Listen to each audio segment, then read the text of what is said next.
The voice inside your head has said more cruel things to you than any enemy ever could, and you've been letting it speak unchecked for decades. Every decision you've made, every opportunity you walked past, every relationship you sabotaged, there was a conversation happening underneath it all. One you barely notice anymore. By the end of this, you'll hear that voice differently. And once you hear it, you can change what it says. You woke up this morning, and before your feet hit the floor, the dialogue started. Today's going to be rough, or maybe something quieter. You're behind. You're always behind. You didn't choose those words. They arrived like weather, and you treated them like facts.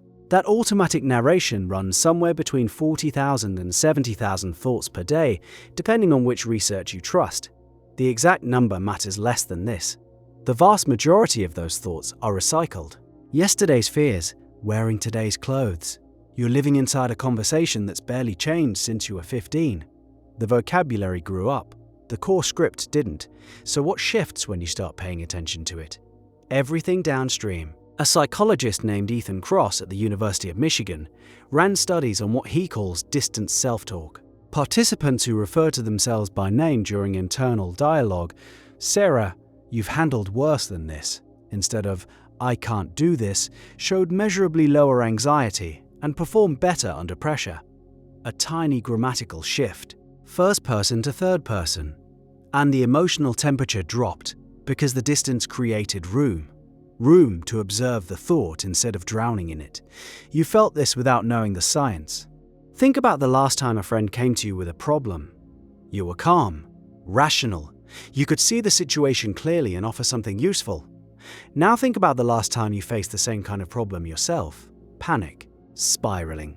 The advice you'd give a friend evaporated the moment you needed it most. That gap between your wisdom for others and your paralysis for yourself is the distance Kross is talking about. You already have the answers.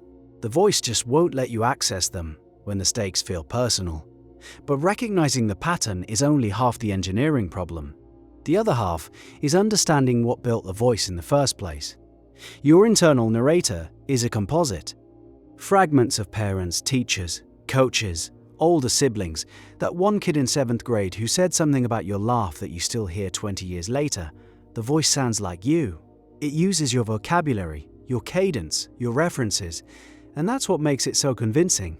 You mistake it for truth because it comes from inside. A stranger saying, "You're not good enough," is easy to dismiss. The same words in your own voice, in the dark, at 2 in the morning, those land differently. They land like memory, like something you've always known. A therapist named Richard Schwartz developed a model called internal family systems. The core insight, you don't have one inner voice. You have several, a protector that attacks you before anyone else can. A younger part that still flinches at raised voices. Each one developed for a reason. Each one was useful once. The protector kept you cautious during a chaotic childhood. The critic pushed you to achieve when achievement felt like the only path to love. They're outdated software running on current hardware, and they're consuming enormous processing power. Here's where it gets practical. You can audit this conversation the way you'd audit any system that's draining resources. For 1 week, carry a small notebook. Every time you catch yourself in negative self-talk, the dismissal, the catastrophizing, the preemptive defeat, write down the exact phrase, word for word. I always mess this up. They probably think I'm an idiot. What's the point of trying? At the end of the week, read the list. You'll see patterns so repetitive they'd embarrass you if someone else wrote them. 3 or 4 core phrases doing 90% of the damage. You've been terrorized by a playlist on repeat. The notebook does something the thought alone can't. It externalizes. The moment the phrase exists on paper, instead of only inside your skull, the relationship changes. You're looking at it instead of looking from inside it. That's Kross's distance, achieved with a pen. Now comes the part most people resist. You have to talk back, deliberately, out loud if you can manage it. The critic says you always fail at this. You respond, specifically, with evidence. I failed at the presentation in March. I also closed the deal in January and got promoted in November. The word always is doing a lot of work here. The goal isn't toxic positivity. Telling yourself everything is wonderful when it clearly isn't creates a different kind of damage. Your brain knows you're lying, and trust erodes from the inside, the goal is accuracy, replacing a distorted broadcast with a calibrated one. Critics of this approach raise a fair point. Some people's inner voices are shaped by trauma, clinical depression, or neurochemical patterns that a notebook and some self-correction can't touch. They're right. Self-talk techniques are one tool, and for some people, they need to work alongside medication, therapy, or both. Willpower doesn't override brain chemistry. Acknowledging that distinction matters because pretending a journal entry can fix a clinical condition actually delays the help that works. If the voice inside your head is constant, unrelenting, and immune to every rational counter-argument you throw at it, that's data. Take it to a professional. That's still you advocating for yourself, still the conversation mattering. For the rest of what self-talk can reach, and it reaches far, the mechanism compounds over time. A study published in the Journal of Personality and Social Psychology tracked participants who practiced structured self-compassion exercises for several weeks. Their stress recovery improved. Their willingness to attempt difficult tasks increased.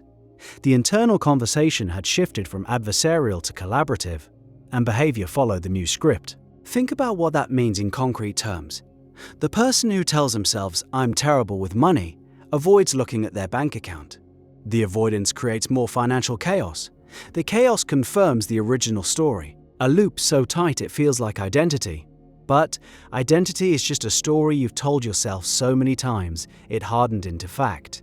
Change the story, carefully with evidence, not with bumper stickers, and the behavior has room to shift. The loop can run in either direction. You've watched someone you know go through this.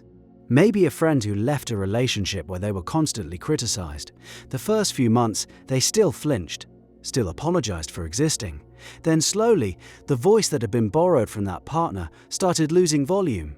A new voice, theirs, actually theirs, started filling the space. They laughed louder, took up more room, started sentences with, "I want," instead of "I'm sorry." That rebuilding process is the conversation changing in real time, and it's available to you whether or not you're leaving a relationship, because the most damaging relationship most people are in is the one between their ears, the one they never examine because it feels like breathing. Automatic, invisible, and therefore permanent, it's none of those things. The automatic quality is what makes it powerful, and the fact that it can be rewired is what makes it the single highest leverage change you'll ever make.